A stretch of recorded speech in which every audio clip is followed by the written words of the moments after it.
Right, what a week it's turned out to be. In 4 days, we've seen 3 new unicorns being minted. Monday, August 9th, it was the edtech company upGrad. The next day, it was coin DCX, the first crypto unicorn from India. And today, the 4th day, it is Eruditus, an edtech company involved in upskilling, reskilling.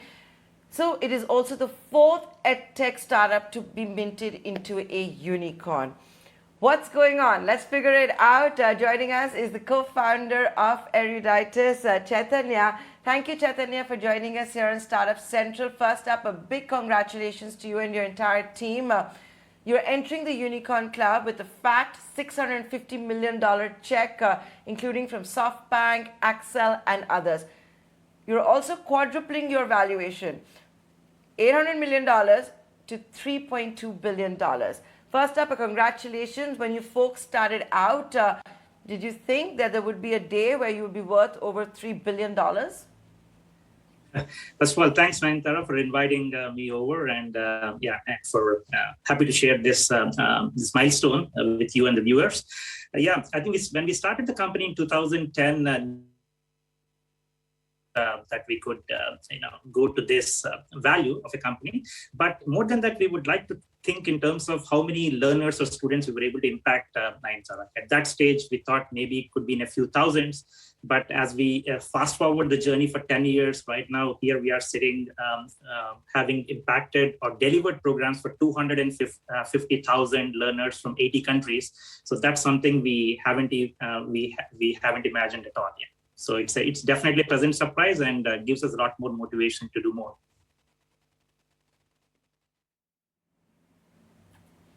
Okay, so it's been a long journey. So let's talk about the onward journey, and then I'll ask you about the initial days as well.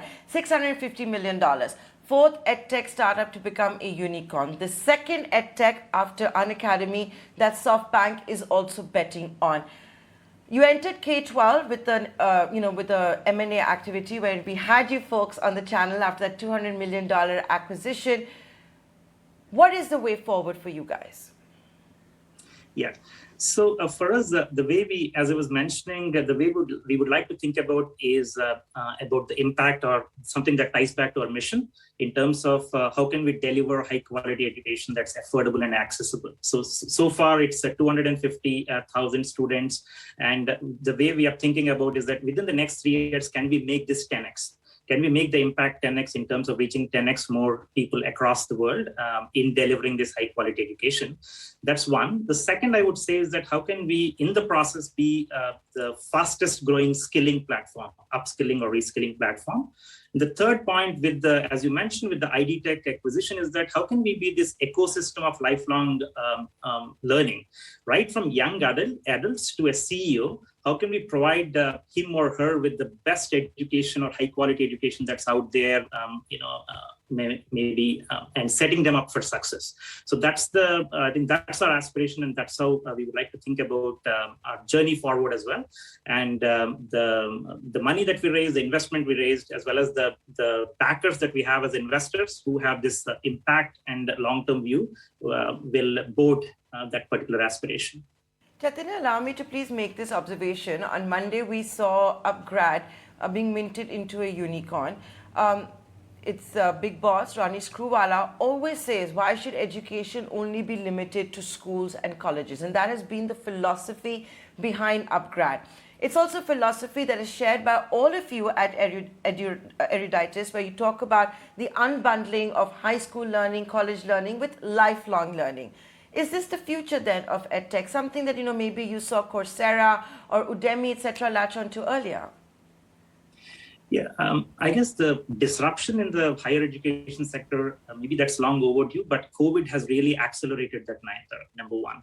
Number two, in terms of how the jobs are changing worldwide, even with the recent World Economic Forum report, I think within the next decade or decade and a half of the corporate jobs need to be reskilled or upskilled, right? So, and for that, we don't want them to be subjected to go through a 5-year degree program or a 4-year degree program. So that's why the alternate executive credential space or the upskilling space would come into picture in terms of one, be able to provide the high quality education that has impactful learning outcome that the learners or students are able to complete, and at the same time apply to their workplace. I think that's where we pioneer in terms of with our pedagogy, with our completion rates, with our how much the students meet their learning outcomes. So yeah, definitely that's going to be the way forward, and we want to be one of the most impactful players that's out there in that particular sector globally, if I may add. You're basically taking it, making this your business. Your basic business is that change is the only constant, so you got to keep upskilling and reskilling. Yeah, definitely. Yeah. Actually, there is an anecdote that one of my business school deans says that the MBA that I have done maybe a decade and a half ago has already expired. So I need to upskill because there's so much that changed in the world from then since.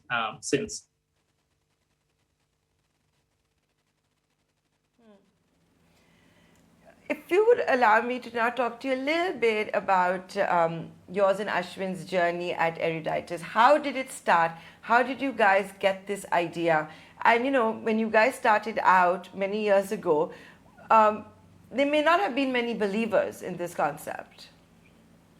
Definitely, Nanda. So it started, in fact, both of us were introduced by a common friend who was Ashwin's ex-colleague and my senior alumni. And when we came together, right, both of us were struck upon, or we had a similar impactful experience of going to a pretty esteemed institution and getting higher education. Ashwin went to Harvard Business School. I went to INSEAD, and that's been a phenomenal, life-changing experience. So when we met each other, I think both of us had an idea of how can we, we packed our bags, we got highly leveraged, took debt, and went there and got this education. But how can we flip it? How can we get the school or this high-quality education to come to the student, or to come to a corporate who wants to give that to their employees? I think that's been the genesis. So when we started out at that time, online was not prevalent. So we started off with the blended model, some in class, hybrid model rather, some teaching happening in class for executive programs, some happening online. And we knocked on a few schools. INSEAD was was the first school to agree. And that's how our journey started. Through that, we reached out through word of mouth to other elite institutions.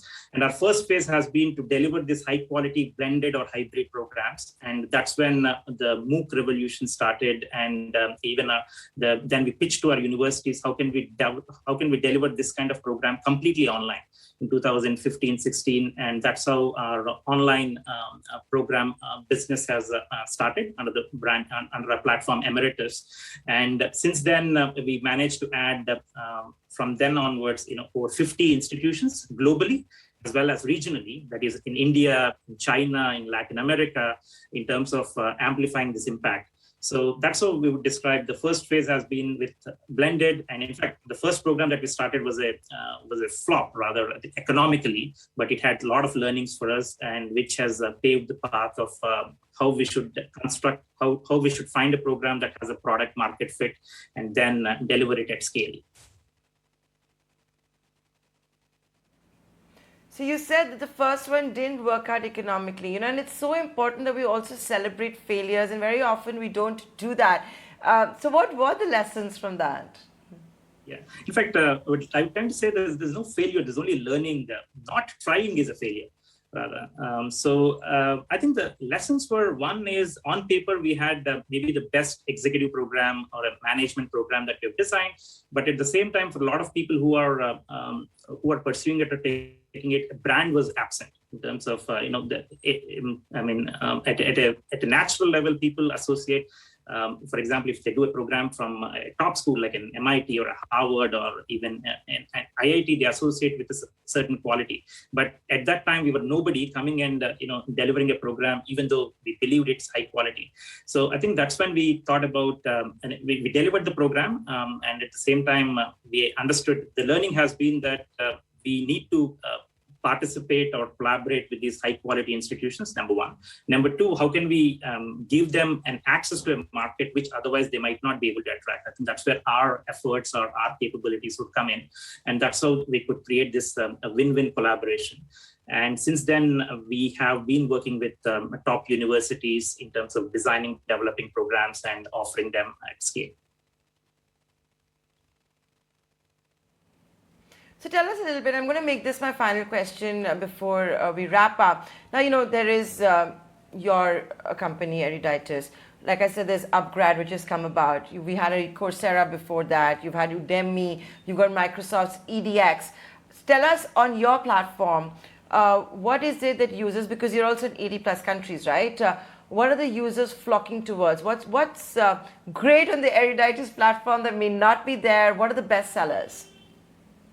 Yeah, for us, I think maybe some of the unique aspects that we have are the collaborations that we have with some of the elite institutions globally, as well as that are renowned regionally.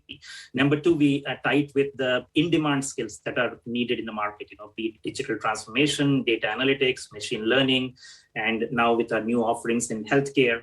Right. So I think it's a combination of two, and more importantly, it's not about who are the other players that are out there. Of course, they help us keep on our toes, the challenges to be better.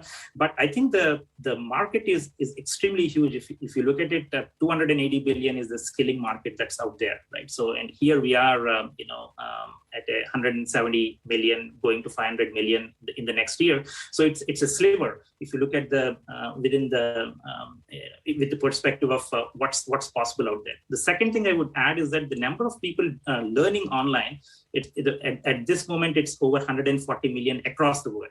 Right, and here we are talking about taking 100,000 students that we had last year to 1 million. So even that, it's a microcosm, or it's a sliver, if I might say.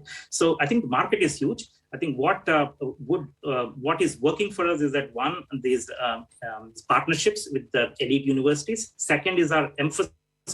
Our laser sharp focus on how can we deliver learning outcomes and how can people complete the program, because that's very important, rather than somebody just just coming and paying with no impact. Right? So I think these are some elements that have worked for us, and this is what we want to amplify in many more countries. And in that sense, we would like to think of ourselves as we started off as a company, started in India, so we are a global company with Indian roots.